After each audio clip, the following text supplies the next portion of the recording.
Johan... forgot his name. Rank. Rank. He's rank. Number 1 ranked. Shut show up. on IMDb.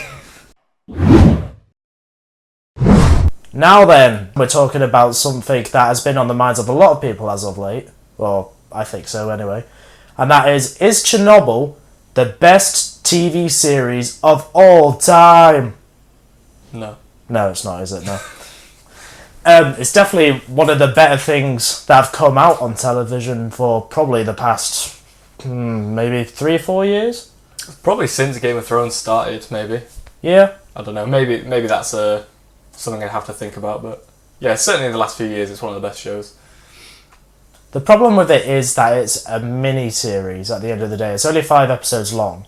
So to be able to say this is the best TV series of all time is a bit null and void when you compare it to, say, the TV programmes that have multiple seasons. They've been going on for 10 plus episodes a season, that kind of thing. Well, yeah, it's like calling a short film the greatest movie of all time. It's like, it might be a really powerful piece, but it's not even really the same format. Can you say that about a miniseries? It's not the same format as a TV show? Yeah, because they can sum it all up fairly quickly. It's when you have a TV series that lasts less time than the Lord of the Rings trilogy. Yeah, that's true. There are different types of miniseries. Like, this was 5 episodes, but then you get miniseries that are like 10 episodes.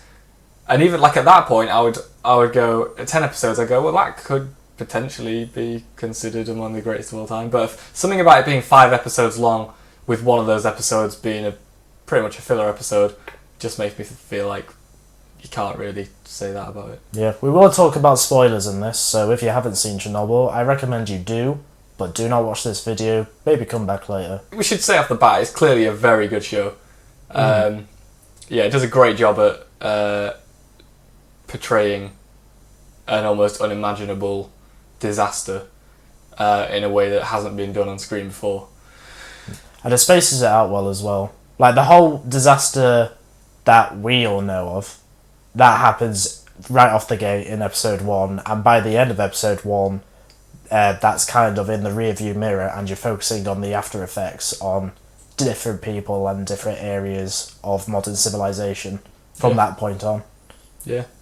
Well, it's like you said when we were talking about it, every episode after episode 1 deals with a different aspect of the aftermath. So there's the legal side, there's the actual people in the surrounding areas side, there's the government side. Yeah. So, yeah, because that's something that you don't think of as well. You know, you think Chernobyl, you think evacuate the city, but you don't think about all the legal stuff and, you know, sort of what was behind it all. So it's good to get some light shone on that. Even though it seems like Russia have really not taken the lesson that was sort of intended from the show. No. Can't wait to see their interpretation of it. Yeah. Come out as Russia. No, don't say that, they will.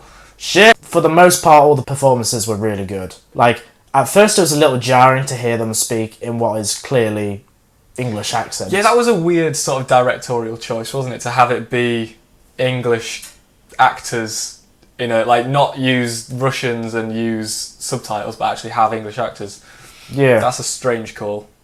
I guess because the show, you could tell, was very well made, it was on a big budget, you can tell they probably wanted to fork out some money on like getting a well-known actor or two in the fold. So Jared Harris and Stellan Skarsgård, they're the 2 main characters throughout the 5 episodes, more or less anyway. And they both give off really strong performances. You can really get an idea on who they're portraying as characters, who these people are, where they came from, why they have their thoughts in a certain way on the natural disaster. They're maybe contrasting with one another. Yeah. Yeah, no, I think you've nailed it perfectly there. I don't really have anything else to say. I think, the supporting cast were good as well. Paul Ritter, I thought, was an interesting casting choice, because I've only really seen him do comedy. I saw him in one, like, cop show one time. But other than that, I've only seen him from Friday Night Dinner. Yeah, when we first saw him, we were just like, hey up! Yeah. It's Dad! It is boiling in here! But he does a good job in making you quickly realise, nope, he is portraying a different character completely, and this guy Yeah. is an arse fart. Like An arse fart, yeah, as opposed to I don't know. a fanny fart. But yeah, no, he does make you see him as this whole other character who you really despise. Like, you quickly stop seeing him as Martin from Friday Night Dinner. Yeah, maybe if when the reactor core exploded, he went shit on it. Then maybe he wouldn't have helped his case. But no, he That's how you make a 10 out of 10 IMDb rating. Yeah, but no, he really disappeared into his character, and I want to see him in more dramatic stuff. He was good. Yeah, I really enjoyed hating him. Another important factor is when we say, is Chernobyl the greatest TV series of all time, the reason we say that is because this whole thing blew up about how it was the highest rated on IMDb. But something to take into account is because it's very new, Chernobyl, it's not got anywhere near as many ratings as the likes of Breaking Bad or Game of Thrones or The Wire or Sopranos. I think it's got about maybe 20% of the ratings that those have got, like the votes. So if by the time that Chernobyl has as many votes as, say, Breaking Bad, it won't still If it be the ever highest reaches rated. that, yeah. I don't think it ever will reach that amount, but even when it's on double what it's on now, it will go down, I reckon. So, Well, it's like, use Game of Thrones as the example. That was 9.5 out of 10, and then the recent series came out, and that sucker dropped. yeah. It dropped good. And that takes a lot. I looked earlier this morning. It's got like I think it's 1.6 million votes. It's got, and to drop that down would take a few 100,000 votes probably. Yeah.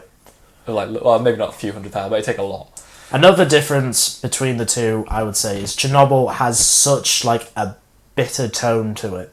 Like, you're watching effectively a whole nation die. Yeah, it's hard to watch, isn't it? Yeah, That's it's a show I will happily never watch again. I'm glad I watched it, but it's definitely not for repeat viewings. I reckon I might watch the first episode again at some point.